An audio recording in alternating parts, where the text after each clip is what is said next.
Em nome do Pai, do Filho e do Espírito Santo. Amém. A graça de nosso Senhor Jesus Cristo, o amor de Deus Pai e a comunhão do Espírito Santo estejam convosco. Bendito seja Deus que nos reuniu no amor de Cristo. Caríssimos fiéis e devotos, eu quero chamar a sua atenção, porque aqui na paróquia do Bom Jesus, milhares de pessoas têm sido abençoadas.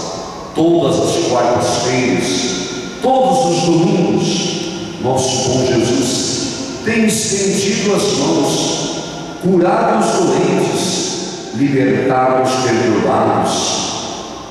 Ele tem movido as suas mãos para alcançar aqueles que sofrem, para alcançar aqueles que precisam de uma graça. Todas as quartas-feiras, às 9 horas da manhã, às 3 horas da tarde e às 8 horas da noite. E domingo, às 9 da manhã. E eu convido você para rezar comigo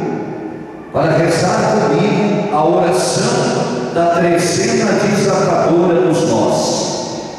Eu convido você para rezar esta trezena. Vamos rezar juntos. E eu vou pedir a bênção em seu favor. Eu vou pedir a graça em seu favor. Coloque a sua mão junto comigo e oremos. Santíssima Trindade, eu vos louvo, vos adoro, vos peço que desate os nós que impedem minha felicidade, em obediência às palavras que a Virgem Maria disse. Fazei tudo o que o bom Jesus nos disser. Eu peço com toda a minha fé nesta hora. O Senhor disse: pedi, e deve dar-se-vos-á. Atendei-me nesta hora, para que os nós de minha vida sejam desatados. Desate o seu nome e juntos vamos rezar. Os nós de minha vida, desatai nesta hora. Os nós de minha família, desatai nesta hora. Os nós financeiros, desatai nesta hora. Os nós espirituais, desatai nesta hora.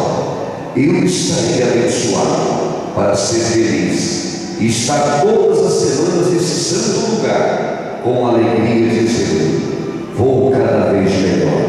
E que vos abençoe, pois, o Deus Todo-Poderoso, Pai, Filho e Espírito Santo. Que você seja abençoado desde agora e para sempre.